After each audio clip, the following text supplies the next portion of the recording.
ഇതാണ് തെന്നംകുരുത്ത് കേട്ടോ. ഞാൻ ഇൻസ്റ്റയിലും യൂട്യൂബിലൊക്കെ കണ്ടിട്ടുണ്ട് കേട്ടോ. അതെ, അപ്പോൾ ഇതൊന്ന് കഴിച്ചു നോക്കാമെന്ന് വിചാരിച്ചു. ഊക്കടത്തുനിന്ന് പോയി വരുന്ന വഴിയാണ് കേട്ടോ അത് കണ്ടത്.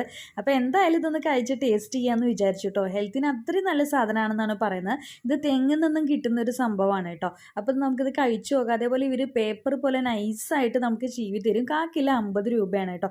കാണാനൊക്കെ നല്ല ഭംഗിയുണ്ട് കേട്ടോ. കാണാൻ ഇതാണ് സാധനം കേട്ടോ. അപ്പോൾ ഇതൊന്ന് ടേസ്റ്റ് ചെയ്തിട്ട് ഞാൻ പറയാം.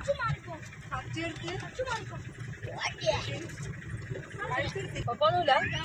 അത് കഴിക്കുമ്പോ എങ്ങനെയുണ്ടെന്ന് പറഞ്ഞു കഴിഞ്ഞാൽ നൊങ്കിന്റെ തൊണ്ട് അത് കഴിക്കണ പോലെ ഉണ്ട്. ചെറിയൊരു സ്വീറ്റ്നെസ് കേട്ടോ. ഹെൽത്തിന് നല്ലതാണിത്. നമ്മള് വാങ്ങിയിട്ട് ഇത് കഴിച്ചു നോക്കണം. ഇനി ഇത് കഴിച്ചില്ലെന്ന് വേണ്ട. ഒരു ചെറിയ തെന്നംകുരുത്താണ് കേട്ടോ. ചെറുത് ഇത് ചുമർപ്പോ ഇത് ആരെങ്കിലും കഴിച്ചിട്ടുണ്ടെങ്കിൽ ഒന്ന് കമന്റ് ചെയ്യണേ. കഴിക്കാത്തവരുണ്ടെങ്കിൽ എവിടെയെന്നേലൊക്കെ കണ്ടു കഴിഞ്ഞാൽ ഇത് മിസ് ചെയ്യാണ്ട് കഴിക്കണം കേട്ടോ.